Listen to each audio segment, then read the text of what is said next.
दिन बदलते हैं, साल बदलते हैं, लेकिन दलितों की स्थिति जस से तस ही रह जाती है। उनका उत्पीड़न होता है, उन पर अत्याचार किया जाता है, लेकिन शासन और प्रशासन दोनों ही मूक दर्शक बने रहते हैं, जिसके कारण मनुवादी आतंकियों को ना कानून का डर है और ना ही सजा का। नमस्कार, मेरा नाम है मोहिनी। आप देख रहे हैं भीमसेना। पिछले 24 घंटे में दलितों के साथ होने वाली घटनाओं के बारे में जानेंगे, जो इस वक्त सोशल मीडिया पर काफी सुर्खियों में है। लेकिन इन खबरों को देखने के मामले में पुलिस प्रशासन अंधा, गूंगी और बहरा हो चुका है। दलितों से जुड़ा पहला मामला उत्तर प्रदेश के लखनऊ से है, जहां सीएम योगी आदित्यनाथ ने दलितों और पिछड़ों को सशक्त बनाने की दिशा में बड़ा कदम उठाया है। दरअसल मध्य प्रदेश दलितों के आरक्षण को खत्म करने की साजिश का पर्दाफाश होने के बाद अब यूपी सरकार ने इस ओर काफी ध्यान दिया है। सीएम योगी ने आदेश जारी किया है कि राज्य में सरकारी भर्तियों में आरक्षण को सख्ती से लागू किया जाना चाहिए, जिसमें उन्होंने इस बात पर जोर दिया है कि ओबीसी, एससी, एसटी और ईडब्ल्यूएस कैटेगरी के लिए आरक्षण नियमों को पूरी सख्ती से लागू किया जाए। वहीं अगर किसी ने आरक्षण के प्रावधानों का सख्ती से पालन नहीं किया है तो सरकार उन पर जरा से भी नरमी नहीं बरतेगी। वहीं सीएम योगी के प्रमुख सचिव एम देवराज ने बताया है कि आदेश में ओबीसी, एससी, एसटी और ईडब्ल्यूएस कैटेगरी के साथ साथ महिलाओं, दिव्यांगों और पूर्व सैनिकों के लिए आरक्षण के नियमों को पालन करने का आदेश जारी किया गया है। आपको बता दें कि आरक्षण के नाम पर चल रहे भ्रष्टाचार के खिलाफ सीएम योगी का उठाया गया ये कदम दलितों और पिछड़ों की ताकत बढ़ाएगा। दलितों से जुड़ा अगला मामला भीम आर्मी चीफ चंद्रशेखर आजाद और दलितों को हमेशा अपशब्द बोलने वाले अलीगढ़ के कट्टरपंथी हिंदू नेता मोहन चौहान को लेकर है। दलितों ने अपनी ताकत दिखाते हुए मोहन चौहान के खिलाफ जो मुहिम चलाई थी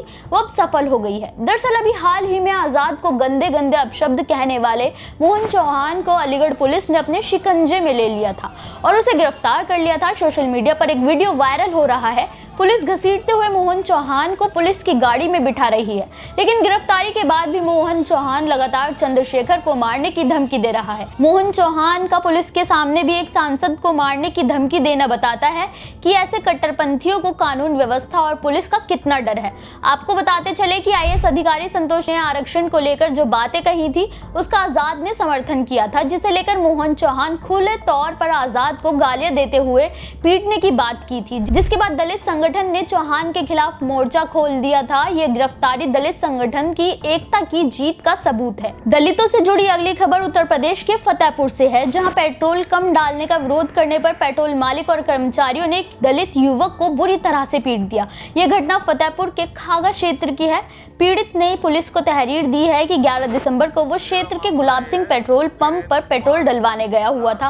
कर्मचारियों ने पेट्रोल कम डाला, जिसे पीड़ित ने इसका विरोध किया, लेकिन उससे गुस्साए कर्मचारियों और मालिक ने पीड़ित को लाठी डंडों से पीटना शुरू कर दिया था। उसके सिर पर काफी बार हमला किया गया, जिससे वो बेहोश हो गया था। उसे बेहद गंभीर हालत में स्थानीय अस्पताल में भर्ती कराया गया था, जहां से उसे फतेहपुर जिला अस्पताल रेफर किया गया। इतना ही नहीं, पीड़ित ने पुलिस की कार्रवाई पर आरोप लगाते हुए कहा कि पुलिस को तहरीर देने के बाद भी उसके मामले को कमजोर करके मामूली धाराएं लगा दी गई हैं। वहीं आरोपी पक्ष लगातार पीड़ित पर केस वापस लेने का दबाव बना रहा है और साथ ही जान से मारने की भी धमकी दे रहा है, जिसके बाद पीड़ित ने इस मामले में जिलाधिकारी को ज्ञापन सौंपा है। ऐसे में देखना यह होगा कि जिलाधिकारी इस अपराध के खिलाफ क्या कदम उठाता है। दलितों से जुड़ी अगली खबर मध्य प्रदेश के विवादित वकील अनिल मिश्रा को लेकर है। अब तक अनिल मिश्रा बाबा साहेब का अपमान करता आ रहा था, लेकिन अब दलित संगठनों ने भी अनिल मिश्रा को ईंट का जवाब पत्थर से देने का फैसला कर लिया है। दरअसल सोशल मीडिया पर एक वीडियो वायरल हो रहा है, जिसमें भीम आर्मी के कार्यकर्ताओं के साथ साथ बहुजन समाज के लोगों ने अनिल मिश्रा की बराबरी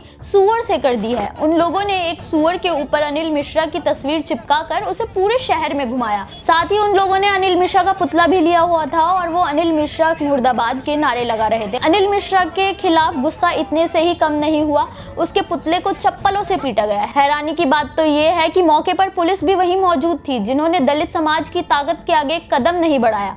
दलितों की एकजुटता ने बता दिया है कि दलित अब भी कमजोर नहीं है। दलितों से जुड़ा अगला मामला यूपी के कासगंज से है, जहां पेंट करने वाले 2 दलित मजदूर को पहले तो उकसाने के लिए उन्हें जाति सूचक गालियां दी गई और जब उन दोनों ने इसका विरोध किया तो उनके साथ बुरी तरह से मारपीट भी की गई। घटना कासगंज के अमापुर थाना क्षेत्र के अर्जुनपुर कादिम गांव की है। पीड़ित देवेंद्र जाटव और उनके चाचा संजू जाटव ने पुलिस को तहरीर दी कि वो दोनों मोहित ठाकुर और अजीत ठाकुर के यहाँ पुताई का काम करने गए थे, जहाँ पैसों को लेकर कोई विवाद हुआ था। लेकिन बुधवार की शाम को दोनों आरोपी पीड़ितों के पास आए और जाति सूचक गालियां धमकियां देने लगे। जब दोनों पीड़ितों ने इसका विरोध किया तो उन लोगों ने उनके साथ बुरी तरह से मारपीट भी की।